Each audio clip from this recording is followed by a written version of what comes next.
So today our topic is clustering. So clustering is basically unsupervised learning algorithm. So unsupervised learning algorithm means it learns itself. So there's a self-learning. So what it will do in clustering, we will group the data points.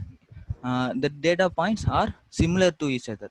So like clustering is a task of dividing the population or data points into a number of groups such that the data points in the same groups are more similar. So in the groups, in that same group, the data points are similar, but that is dissimilar to the data points in other groups. So other groups are different groups. So in one group data point is different from the other group data points. Okay, and it is basically a collection of objects on the basis of similarity and dissimilarity. So this is the clustering. So in clustering we have three types. One is exclusive clustering, and overlapping clustering, and hierarchical clustering. Exclusive clustering means the two groups are very different from each other. Example of k-means, so which we'll cover today. And overlapping clustering is a smooth clustering. It's called a smooth clustering. That means some points are similar to the other categories, other groups. So that's overlapping clustering. And hierarchical clustering means all the points are similar to each other, all the points are connected to each other. This is the hierarchical clustering.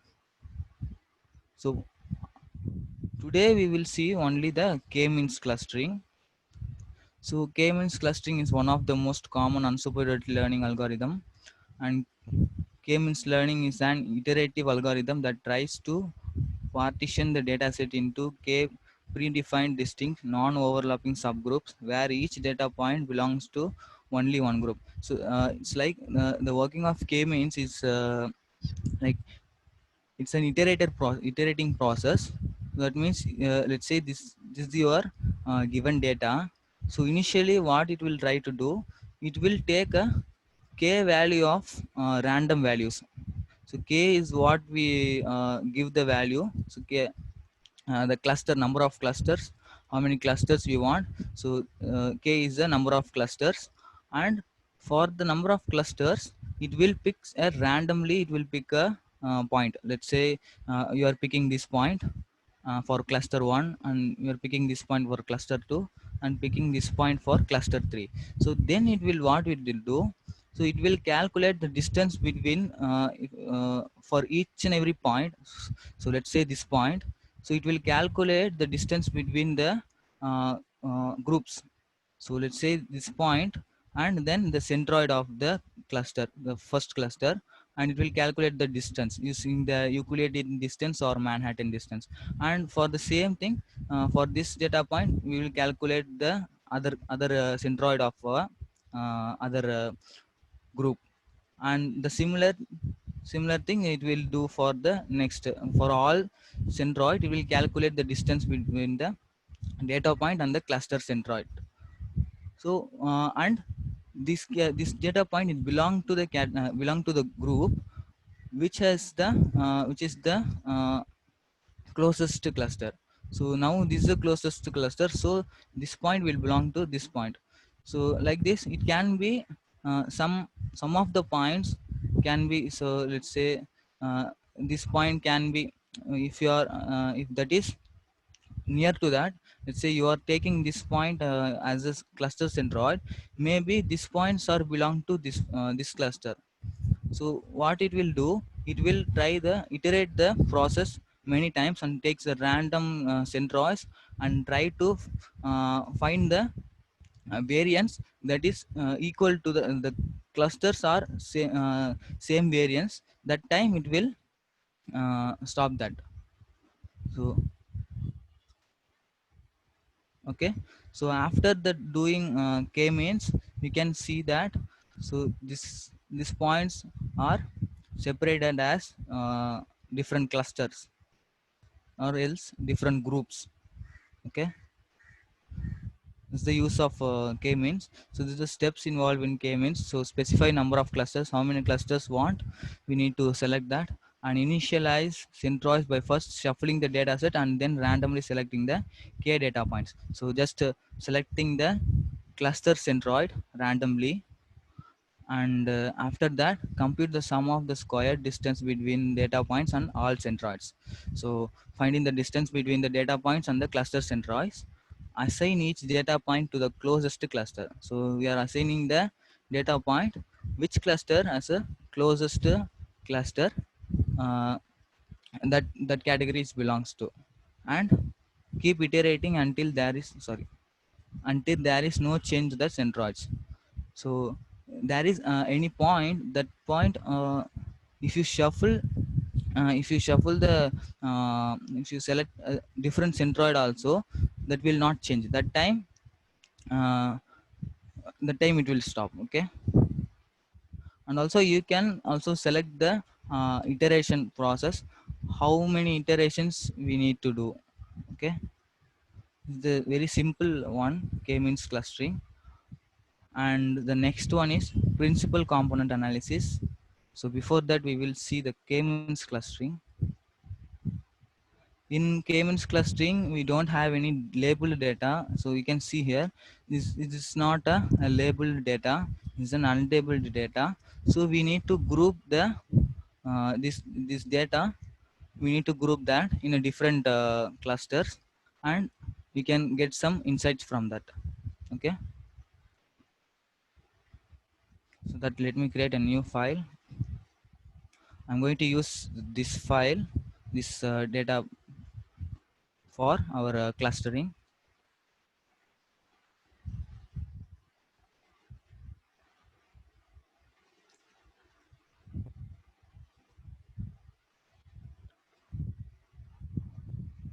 And for selecting the k values, uh, k clusters, we have a method called elbow method.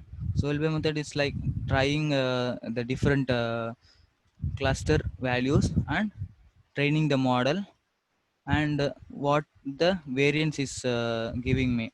So if that variance is very less, so that means we are closest to the different type of clusters. So first, before that, I will import the pandas library and the matplotlib library.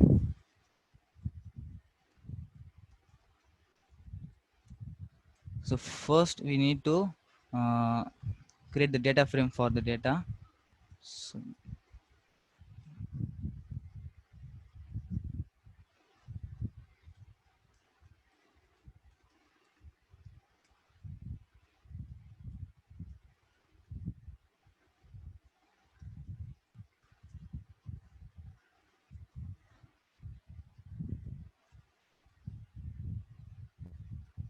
so let me run this, and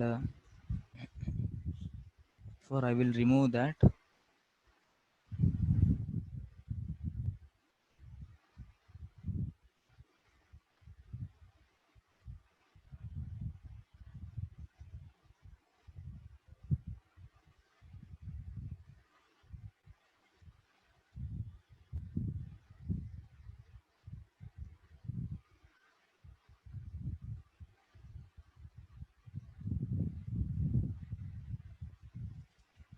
Okay, now run this. You can see the data frame. So it has customer ID, gender, and age, annual income, and the spending score. So these three column we want. So to group that, we will use these columns to group that, or else you can also use these two columns only for grouping that. So just we are just separating the groups and get some insights from that. So I'm using these two columns, and if you see this data is not a labeled data, it's unlabeled data. So now let me use these two columns, and I will select those two columns only. I lock uh, 0 1 2 3 from 3 to all dot values.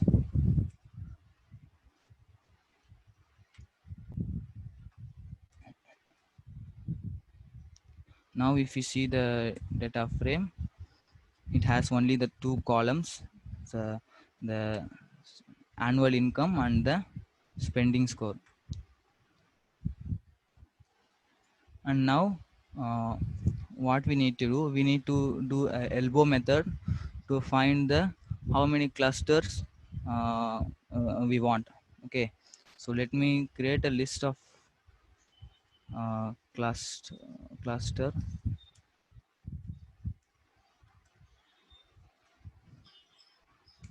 Now I'm going to iterate for I in range for, let's say, 1 comma 11. So 1 to 10 clusters I'm going to try. First, before that, let me first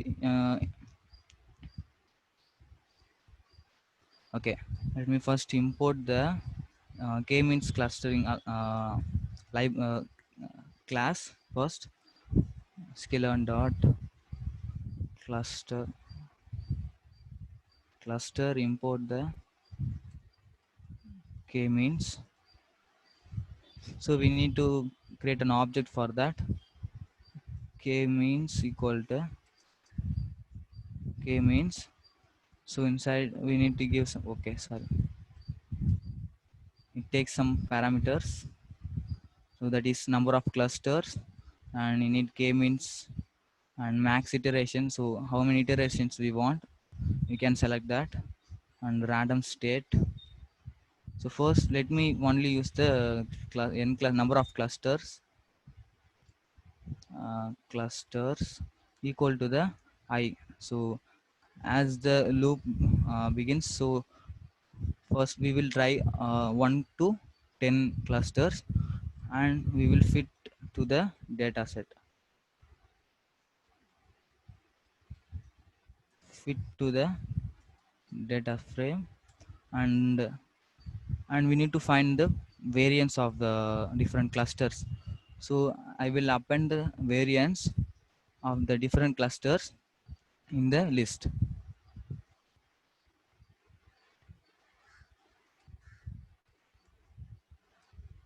Append the k-means dot inertia. uh, Inertia, it will give you the variance of that. And now k-means, okay, after doing that we will be getting a list of variants. And now we need to we can plot the variance. Let me plot that. Plot the cluster marker equal to o color red. Okay, now we need x label the axis. Next label is the, okay, number of clusters, and y label is our inertia. Now we need to show the plot. Let's run this.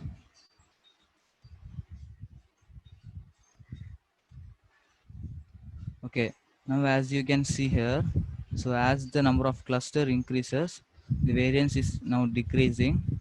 So now let me uh, okay, now we can try to make a 5. Let's say I'm taking 5 clusters. So what it will be do, uh, let me create a object of k-means another time, but now I'm using the number of clusters equal to 5. So after doing that, it will be give you a predicted values, the grouped clusters. So if it predict, inside this you need to give the x data, so the data frame. After doing this, it will give you a list of cluster values. If you have a 5 cluster, if you are choosing, so from 0 to 4, it will be grouped the data set. Okay, now if you run this,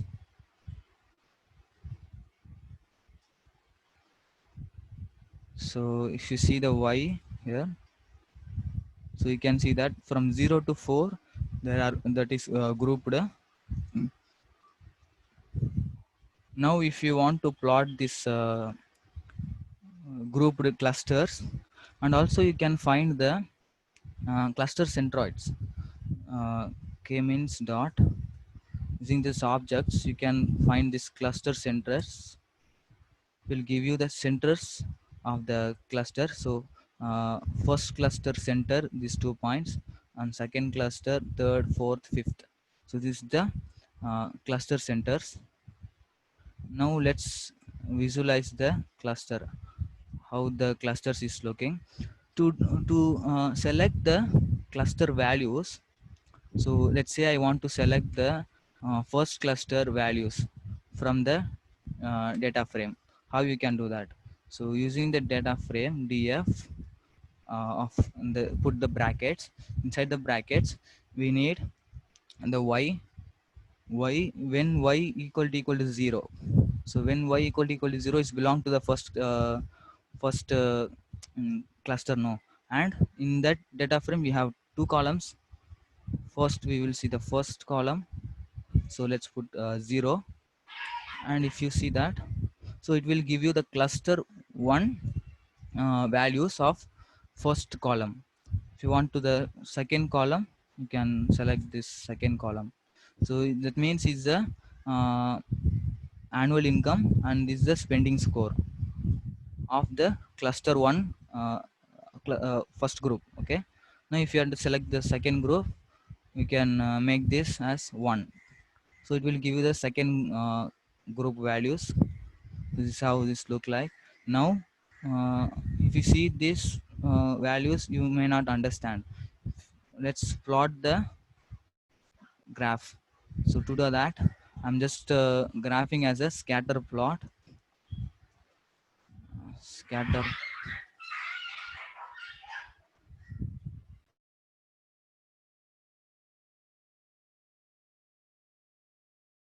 So I'm making a scatter plot.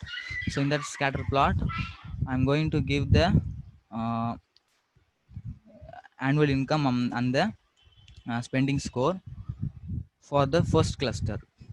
To do that, y equal to 0 is our first cluster and the first column. Annual income and the spending score, y equal to 0 first column. So now it will be the first column, first cluster values. And for this I'm choosing a color, let's say green, and label as a cluster 1, cluster 1. And for the same thing I will do for the 5 clusters. Let's copy this. So then we will choose a 1 here, first cluster, third, fourth cluster, fifth cluster, same as this one. Now let's choose a different color. Let me use for this blue and red, cyan, and magenta. Okay, now let's change the name of the clusters. Cluster 2, cluster 3, cluster 4, and cluster 5. So we got the clusters. Irfan, you can make me as the admin. Okay, Post.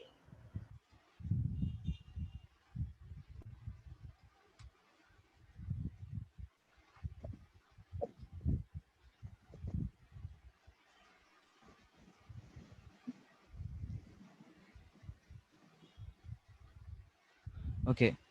Now after scatter plotting the data points on different kind of clusters, now we can let's plot the centroid of the every cluster. To do that, what we want, we need to select the k means dot cluster centers. Okay, sorry, cluster centers of all the rows in the zero index is our x value, and the same as for y. So this is the first column, and then you can select a color for that. Let me choose yellow, and the label as a centroid. Okay, now that's it. Let's label the axis. X label is the annual income, and let's copy the name,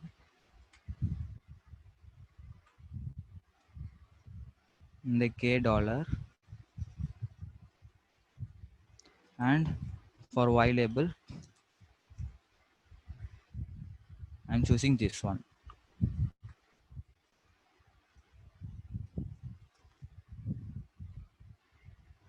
So now we can show the plot, plt dot show. So and that's it. Let's run this.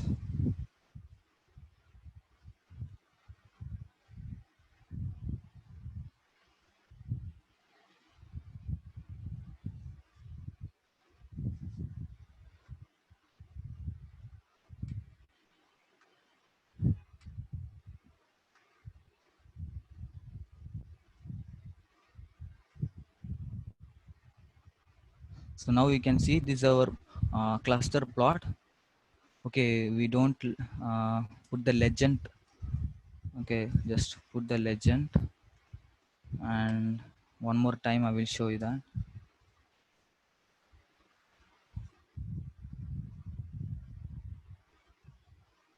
So that's how the k-means is working. So it will just group the values, so based on the centers. So for the different clusters, it chooses a different centroids. If I are choosing 5 cluster, it will choose 5, randomly select the 5 centroids, and it will try to group that values. But if your the variance is very high, so then again it will iterate that, and again it will choose a random one. So until you get until your centroids, it's not changing. Okay, so now you can see that. So we have the 5 clusters. So green is the cluster 1, blue is the cluster 2, what it is representing. So now first you can see here. So this cluster, let's say this cluster number 2. Now this annual income, the persons who are whose income is very less, now they are spending also very less. Now if you see this cluster number 3, uh, the persons who are income is high but spending very less. So now if you see this, their income is very low but spending very high. And now this one, this cluster values are like annual income is very high, and also they are spending very high. Now if you see this cluster, this is cluster number 4. So it's an average cluster. So they are their income is average, and also they are spending a average. Okay, this is how the k-means cluster is working. Okay, any doubts in the clustering?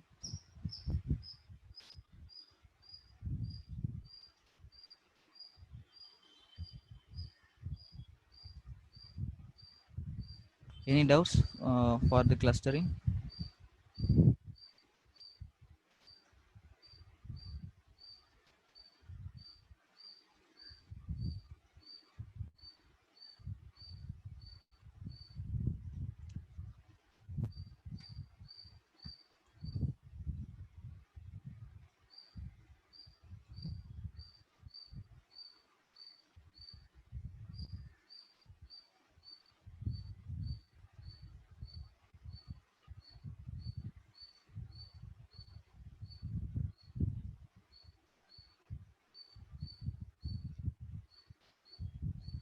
So one person asked, where is the centroid place? So I just scattered the centroid place. The yellow point is the centroid of every cluster. So yellow point is the centroid. So for this cluster, this point is the centroid. For this cluster, this point is the centroid. Okay.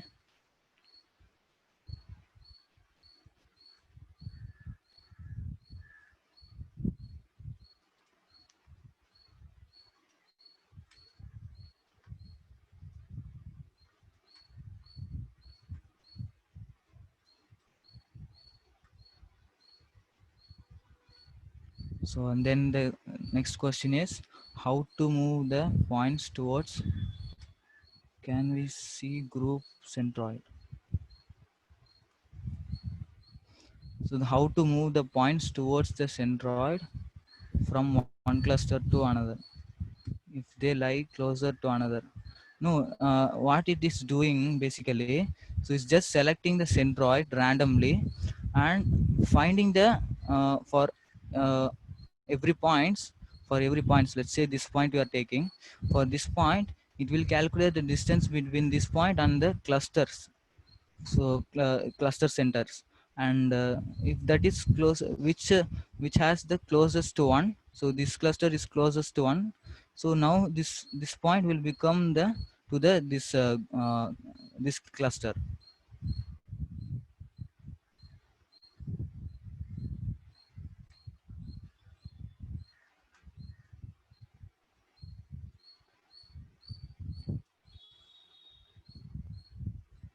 And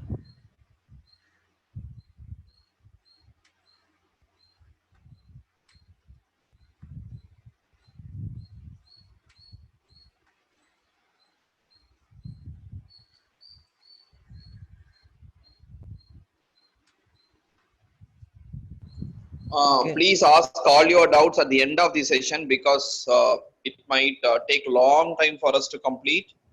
So we would answer, but anything important, please raise your hands and ask the doubts then and there.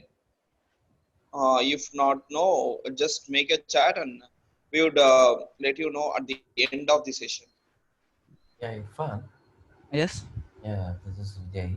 See, I want to know now this chart is trying to say uh, whether this person Please is be a going. little bit louder. Okay, you're able to hear now. Yes. So this chart, is it saying that whether this person is going to spend or not? Is it? What is Yes. the Yes. objective? How the person is spending the money in the mall. Mall. Yes. So now you can choose the which customer has spending more on the mall, so you can just attract the customers, and if you want to uh, choose which customer has spending more on the mall, if you want to know that. What you're trying to say is, as soon as I enter a mall, Yes. people will collect those data, right? Yes. So based on that, quickly it will be going to the corresponding stores. Okay, this person has entered. There's a uh, likely chance that he can spend in based on his income. These stores chances of him spending is there. Is that what yes. is the Yes. Yes. objective? Yes. Okay, How the person is spending in the mall. okay, yeah, And nice. okay, and one person asked what is meant by unlabeled data. So unlabeled data is like we don't have any what we are going to predict. Okay. If you see some different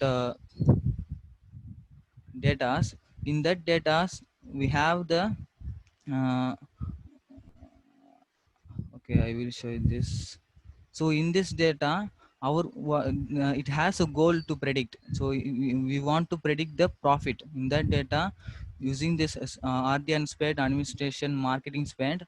So we are trying to predict the profit. Okay, this is the label data. Why is because if the RDN spend this and this values came, the profit will be this. So we are just teaching the student like 2 plus 2 equal to 4. So like this you are teaching a student so that you are using a label data 2 plus 2 equal to 4. in this unlabeled data, if you see, we don't have any labeled data, so that if that values came, our answer will be like this. So not like that in this data. It has no labeled data, like for this values came, our result will be this. Okay, so in this data we don't have any goal. Okay, we need to find the information about the data using the clusters, just splitting the data into similar groups. Okay, it's the unlabeled data.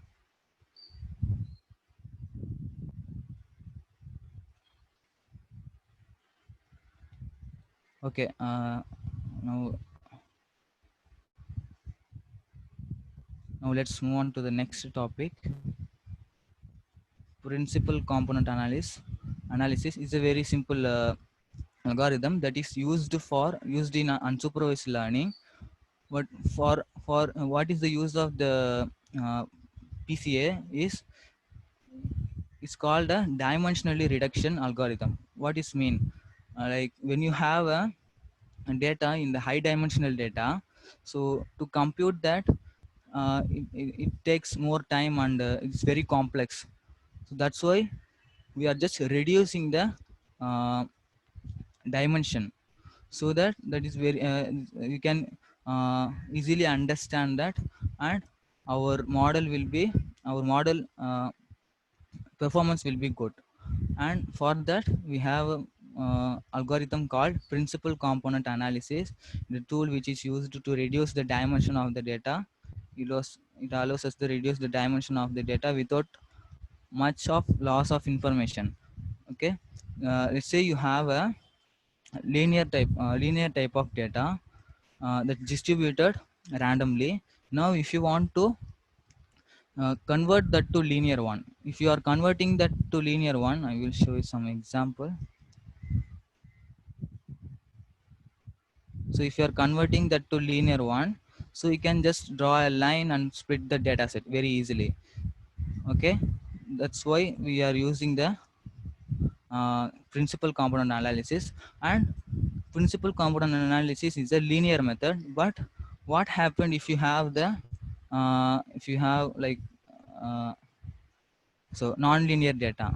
So if you have the non-linear data, if you try to separate using the linear one, that may not be good.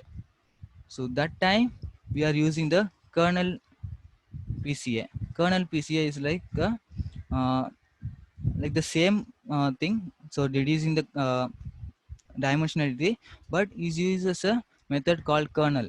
So yesterday we saw in the support vector machine, no, the same thing the kernel PCA will do.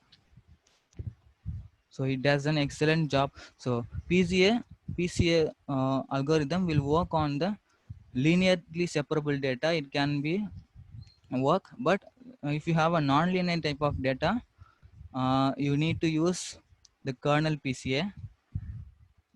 Uses a kernel function to project data set into a higher dimensional feature space where it is linearly separable.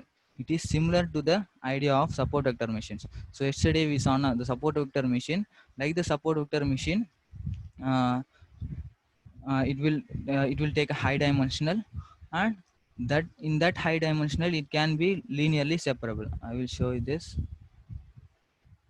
So now if you have a line non-linear data, let's say, so if you're trying to divide with linear one, so it cannot be divided. So what it will do in the kernel trick, we are just taking it a high dimensional, and now it can be linearly separable. So that's what we are trying to do in the kernel SVM. And this is the difference between the PCA and the kernel PCA. So if you have a non-linear data, this is our non-linear data. So if you want to split using the PCA, it may not be work. Okay, it's not working. It's not splitting the data set. Now if you choose the kernel PCA for the non-linear, now it is splitting that.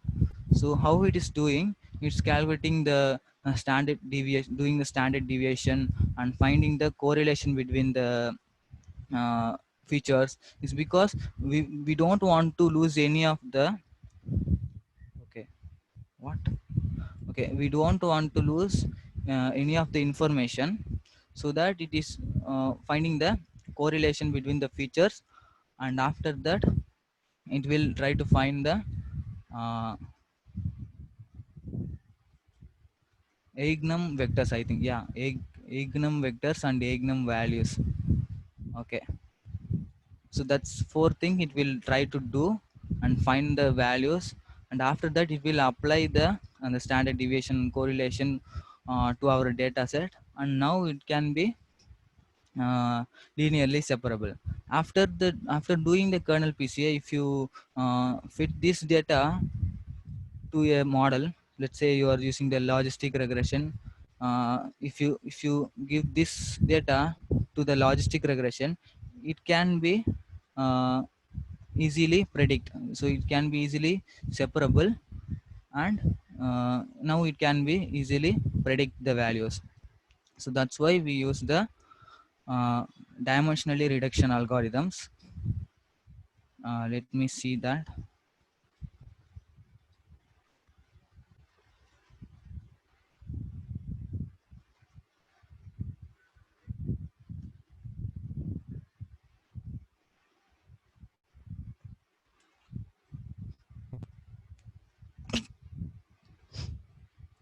Okay, so let me save this file, kernel PCA, and for this thing,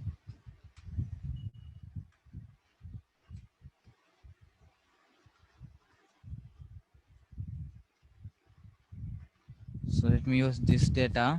So this data is basically uh, a advertisement of a car. So using this gender, age, estimated salary, we are going to predict whether the person buy the car or not, purchased or not. Okay, this is the classification problem. But now uh, now let's see how is the how the data is look like. So is a linear one or non-linear one? If that is a non-linear one, uh, you can try to choose the kernel PCA. So how do you know that this is a linear one or linear one? So you can just build the model first, build the model using any algorithm. So let's say we are using logistic regression. So build the model using the logistic regression. If that accuracy is low, so that means it's not linearly separable. If you apply the kernel PCA, maybe the accuracy will increase. Okay, so first let me import the same thing I will do here. Let me copy this and change the name of the file.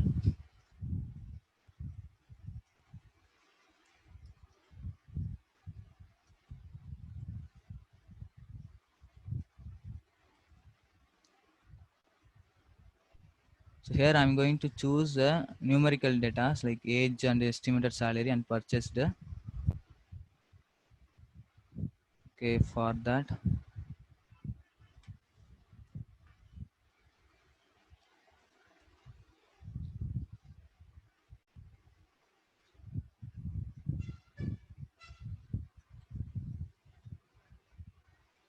so this is the data frame. Now 0, 1, 2. So from second, third columns are our dependent variable, so independent variable x equal to df dot iloc second and third. So that means we need to choose second to 4, then only it will give you the third column. It will not take the fourth column. And for the dependent variable, you want to choose the last column. So if you want to choose the last column, you can just put -1. Now we have the data set, so x and y.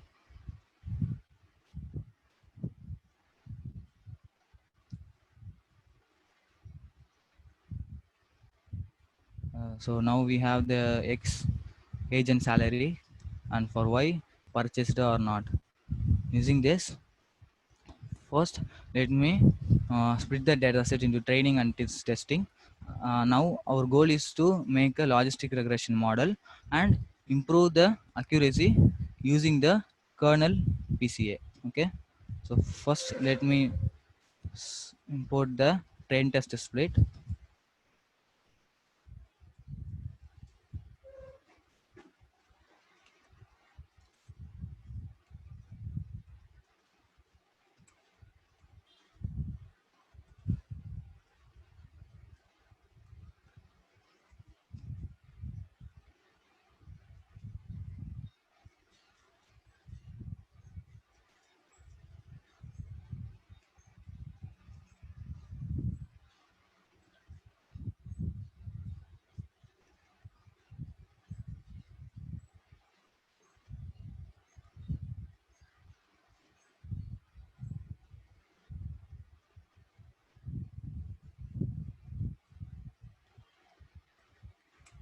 Okay, after splitting that, let's run this. And here we have the values.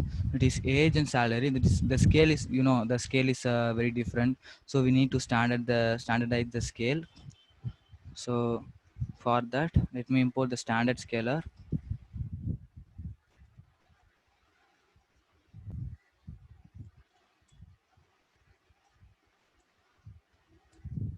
So let me create an object for that. Now we need to fit that string,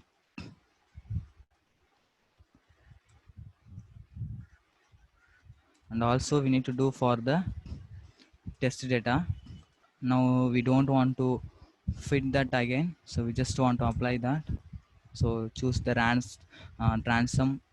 transform function. So now our data will be scaled. So and then we need to build the model, logistic regression model. So for that, let me import the logistic regression class, linear model. Import the logistic regression.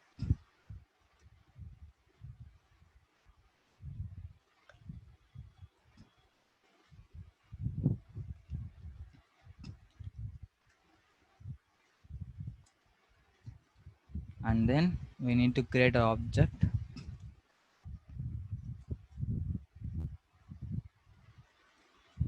and we need to fit to the data, training data.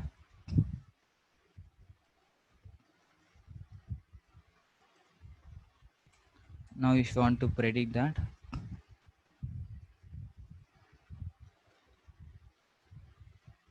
predict of the X test data. Now you can see the score and the accuracy of the logistic regression,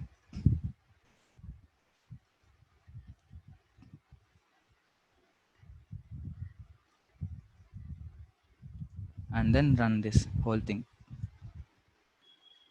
Now our accuracy is 0.85. So if you want to improve the accuracy, now let's see. I'm going to use the kernel PCA. So then we will see what impact on the accuracy. So let me import the kernel PCA first.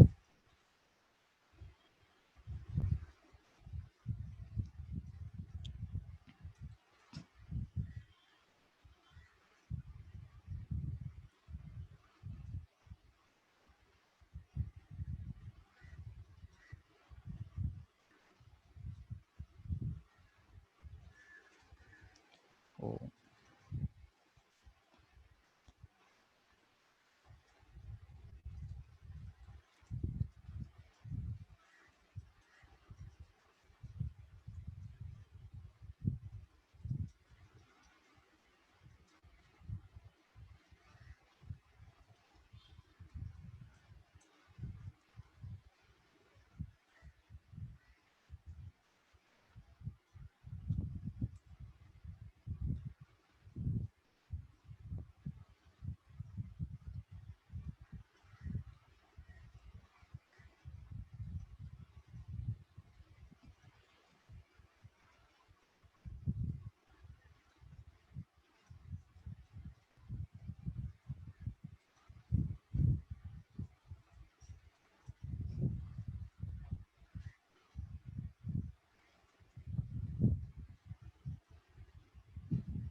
Okay, in the decomposition,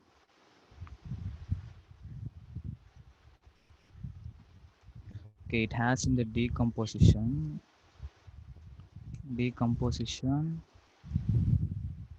kernel PCA. Okay, now we need to create an object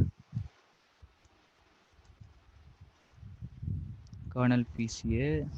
That is the parameter you need to give n components.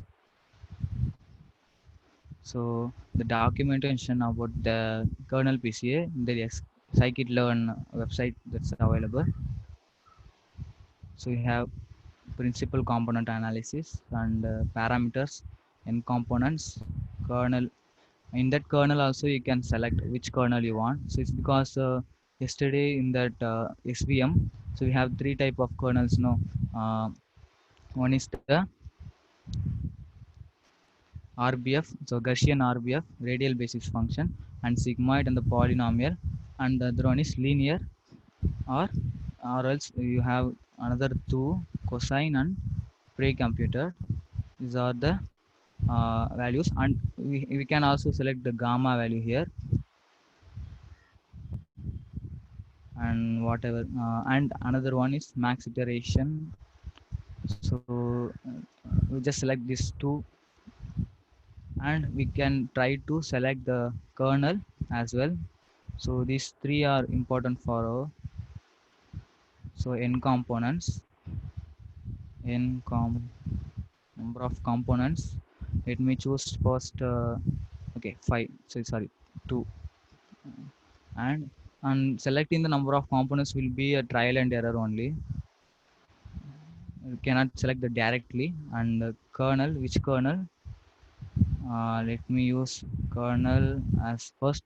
Let me use RBF, and then we will try that different kernels. And let me assign a gamma value 0.1. And now what we need to do, we need to fit that into training data. So how can you do that? Xtrain equal to kernel dot fit transform to the Xtrain. And for Xtest, we don't want to fit again, we just want to transform that. Okay, now if you run this, let's run and see what is the accuracy is coming.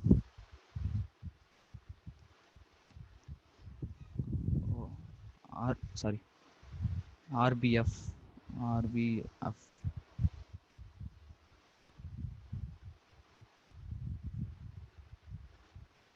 So now it came to 0.84, but it is very low. So let's try to improve number of components, and gamma very low. So now also it's coming very low. Okay, let me try next kernel. To try linear kernel, so it's came up to 85. So let's do without having this. I think we can have that. So the same thing is coming.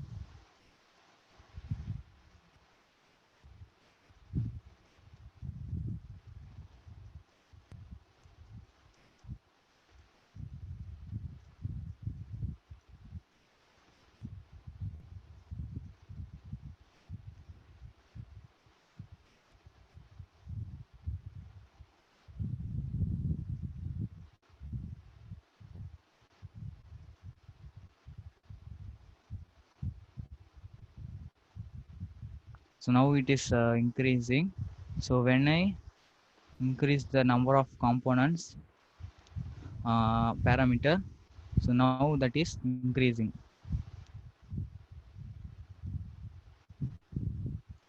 Okay, it came up to 0.89. And let's try to improve one more time. Oh, Okay, this also came 0.89, and this how you can do the kernel PCA. If you have, I think the data also is not non-linear data, so that's why it is giving me a less number. So let me use only PCA. Okay, we will try to do that PCA as well, and using this PCA.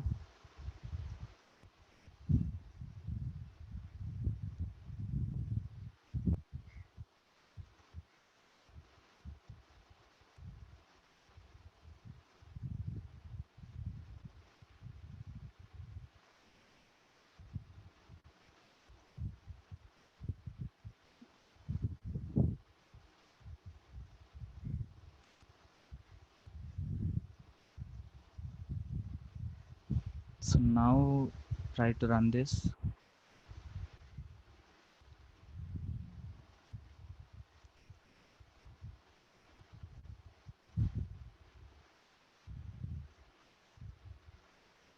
Oh, I think it must be a number of features in the PCA. That should be a number of uh, n components will be the number of features. Okay, so I think it kernel PCA is better than PCA. Okay, so let me use the same kernel PCA.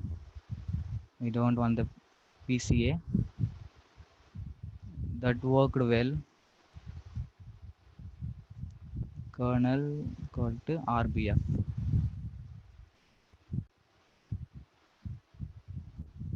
Okay, it's working better. Okay, so now from this we can end this session. So any doubts in this you can ask.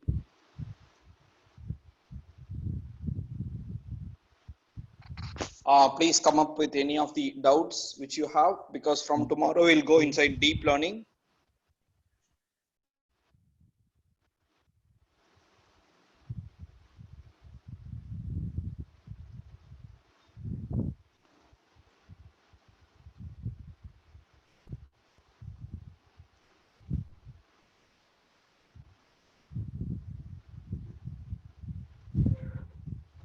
Yes, I will show you that.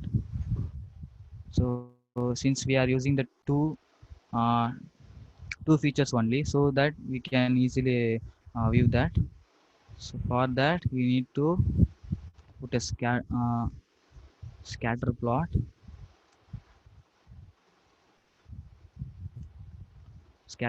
of the x in the first column and the second column. I think the training data.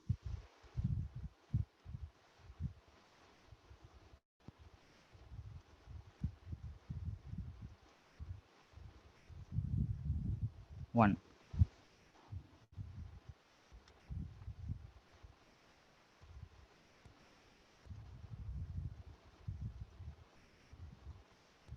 Now for this, we can uh,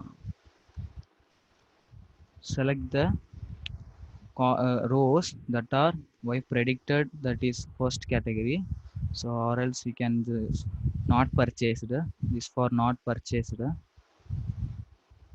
Can y underscore pred equal to, sorry, here also equal to 0. This not purchased. That not purchased uh, datas, what their age and their estimated salary.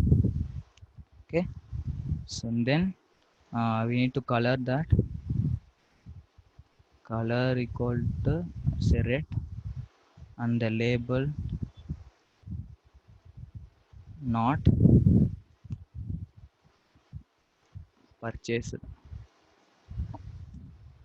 For the same thing, purchased is the predicted one, not the actual one.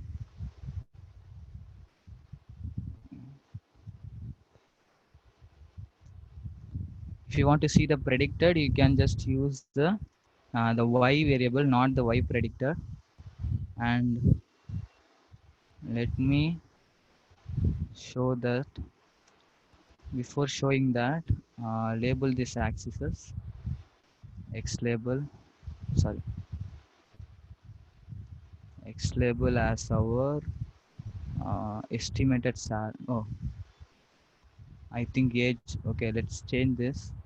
Estimated salary, and then we have the age.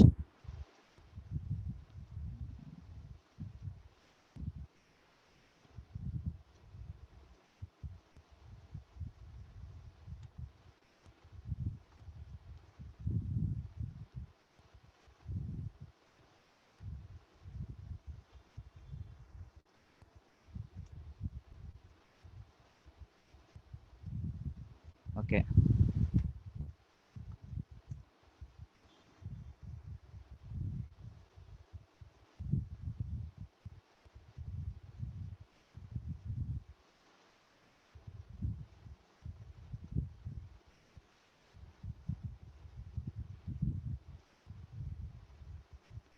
Uh,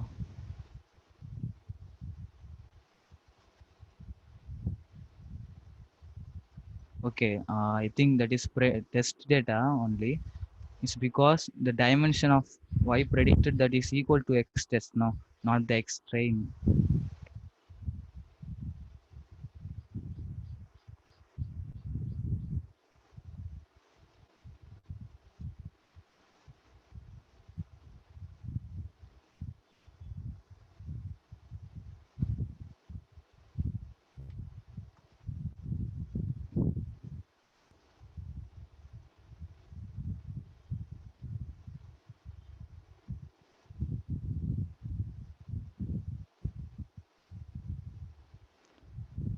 Okay, I think color, we need to change the color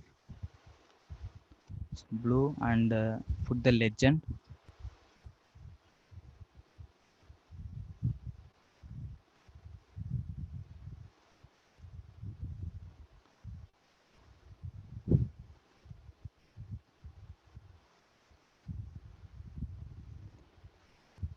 So now it is splitting the data set like this.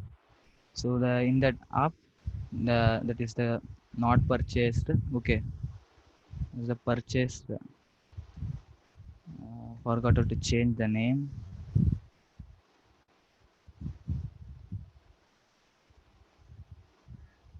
So in that up what we have, there's the purchased data, and this is the not purchased data. Let me quickly tell you what we cover today. So first we cover the clustering and the clustering types. So in that clustering, that means creating group of similar data, and type of kernels, exclusive clustering, overlapping clustering, and hierarchical clustering. So in that we saw the k-means clustering. K-means clustering is a exclusive clustering type. So that means for k values, it will create a different clusters, k different clusters. Okay. Now the steps involved in the k-means. So specify the number of clusters. We need to select the number of clusters, and we will select the randomly. We will select the centroids for k centroids. That means for every centroids, sorry, every clusters, we create we select that uh, centroid, and based on that we will compute the square distance of between the data points on all the centroids, assign each the data point to the closest cluster, and use keep iterating when no change in the centroids. And we cover the principal component analysis, the algorithm of dimensionally reduction. So what we do basically in the dimensionally reduction, uh, just we will convert the high dimensional to low dimensional without losing any data, and using that principal component analysis we can do. But principal component analysis is the PCA is the linear method. But if you have a non-linear type of data, you can use the kernel PCA. And the kernel PCA uses a kernel trick that yesterday we saw in the support vector machine. So uh, so using the kernel PCA, so you have a non-linear type of data, PCA doesn't work, but kernel PCA is splitting the data set. So this is what we cover, and let me go through this code. First, k-means clustering. First, we read the file, and using the elbow method, uh, we try to get the cluster number of which cluster to select, and we select as five clusters.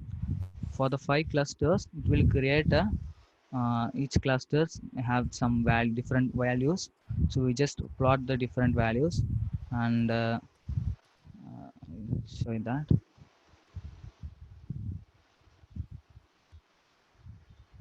Is the cluster, it's look like k means cluster.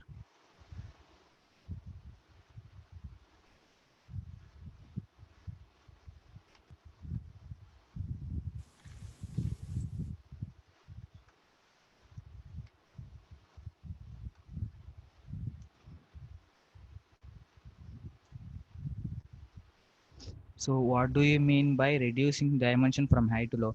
From three-dimensional to we will convert two-dimensional, like that.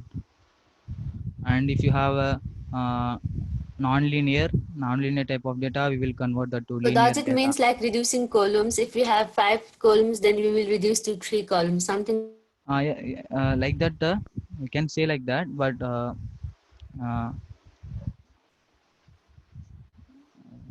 so that. So we can select the columns by and also in the PC also it uses a correlation, no, but using that correlation also you can select these columns also. Yes. So like we won't do manually, right? Is the computer will do itself, no? When we Yes. run this like PCA, it will do itself, right? Yes. Finding the standard deviation and doing the correlation, like that. Oh, okay. So reducing dimension from high to low Uh, means reducing the columns, only taking into like doing some maths and then reducing the number of columns. yes. Oh, okay. Thank you.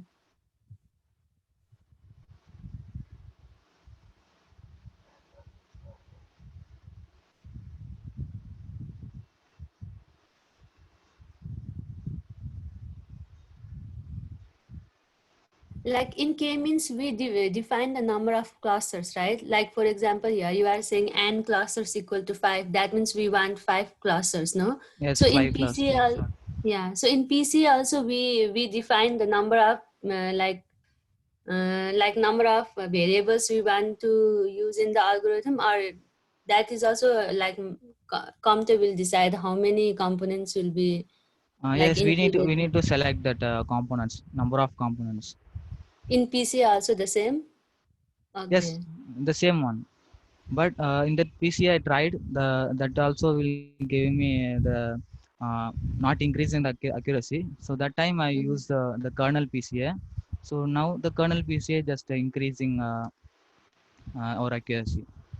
Okay, yeah, I got. You said that if that is not linear data, then we Yes, will yes, use kernel PCA, right? yes. Yeah, that I got. Thank you.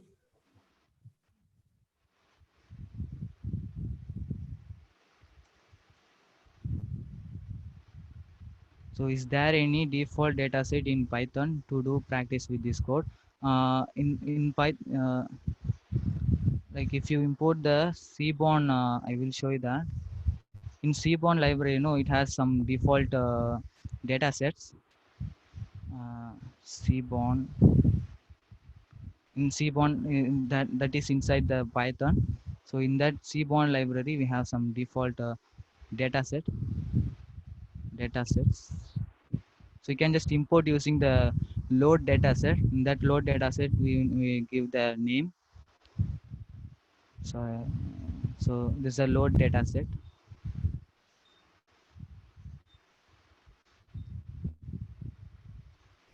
So you can see the documentation of load data set. And also here, this is a repository have. In that repository, we have all the data set, and also you can find the data sets in the Kaggle.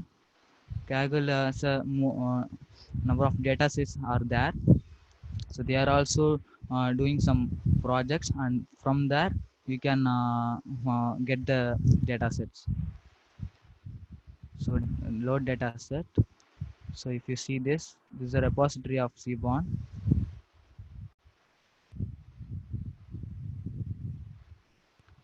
In that we have some data sets.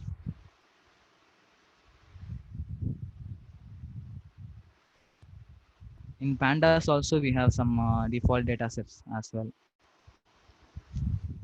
These are the data sets,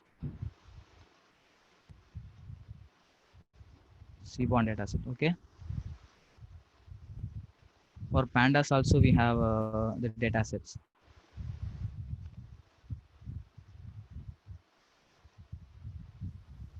Okay, any other doubts?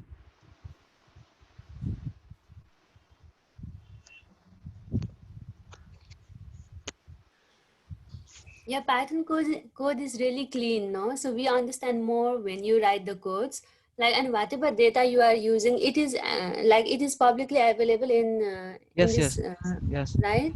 Yeah, yeah. Okay.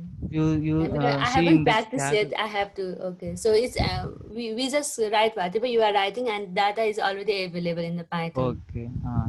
right? Yes. You can Okay, see in the fine. Kaggle also. You can find the data sets Mhm. for any algorithms you want. If you want the random forest, you can find that Kaggle data sets. You have many data sets are available in there, so you can download from that. What happened?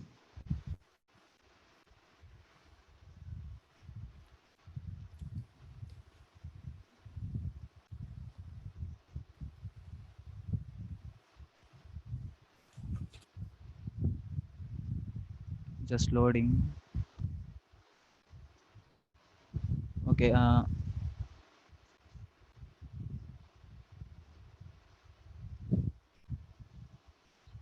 In the Kaggle, there is notebook. If you click on that notebook, we can even see code for Yes, those yes. Yeah. data set. Yeah. Yeah, like whoever Yes. wants to practice it. Hmm. So now it's going on the COVID research. So you can Mm-hmm. also download the COVID data. So there are a number of data are available in that. This is freely available. You can just download in that. Mm-hmm.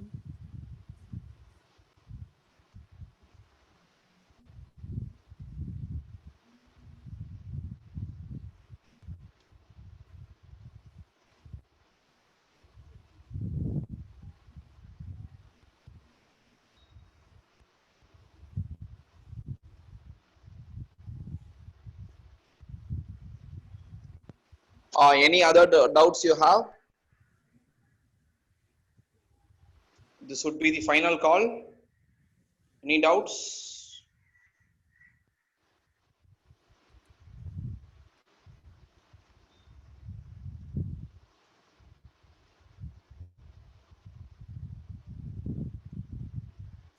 Okay, I'm assuming that everything everyone here are good with the sessions, and there is I'm assuming that there is no doubts are related to today's topics, and doubts all is being cleared. And we are bigdatahandson.com. For new joinees, I'll be just iterating it again. So we are bigdatahandson.com, and our number is 978-988-424, which you can see it here. You can WhatsApp us, and yesterday's video is there in this link. You can just make use of it. If yesterday's videos, like you can just see here. Sorry, yesterday's video is here. You can click on it. Logistic regression is here.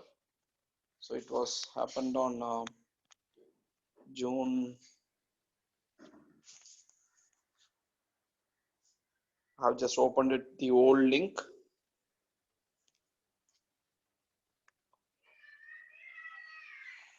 Meetup videos, and you can find the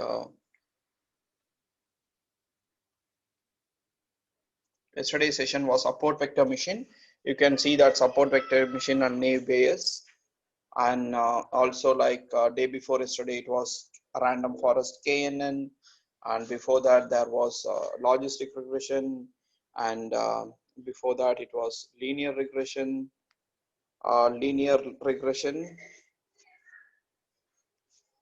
Linear regression here.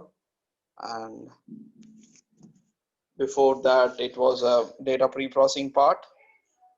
So matplotlib, data pre-processing, introduction to machine learning and data pre-processing part is here. And before that, it was NumPy, Pandas, Matplotlib, Seaborn, and here comes probability distribution. And the first session was introduction to data science and statistics is here. So all these parts has been here, and you can also check out in our direct site as well. That is tomorrow's topic. We'll enter into deep learning, and on the topics which would be covered in deep learning is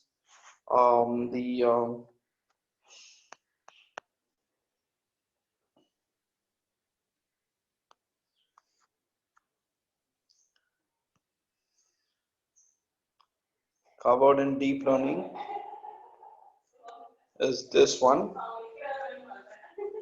on introduction to deep learning, artificial neural networks. Introduction to deep learning, artificial neural networks, convolutional neural networks, recurrent neural networks, upper confidence bound, Thompson sampling. So these topics now would be covered tomorrow. And these topics would be covered one by one. And so do not miss tomorrow's session. ANN, CNN, RNN is a very important part in deep learning. Do not miss out anyone. So do not miss out those 4 sessions from tomorrow. So that would be the basics on deep learning. So you can just check it out. Most of the sessions in deep learning videos, deep learning, no? Like you can also research and come on those topics. And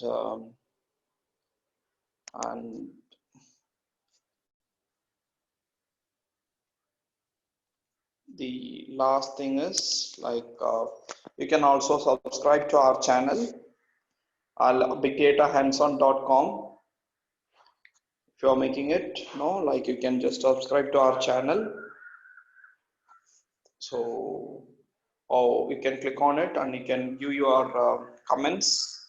You can post your comments as well. Like you can view likes, or else you can click on dislikes, whatever it is. And if you are providing dislikes, please provide what is the comment so that we would be able to rectify it in our next session. And you can also click on subscribe part. You can also click on the subscribe part, and also you can click on this bell icon as well. So you can do it. So I'll meet you all tomorrow. Thank you all. Myself, Khalil Ahmed, Irfan, and Dinesh. We three say bye to you, and we all meet you tomorrow with the session on deep learning. Thank you all.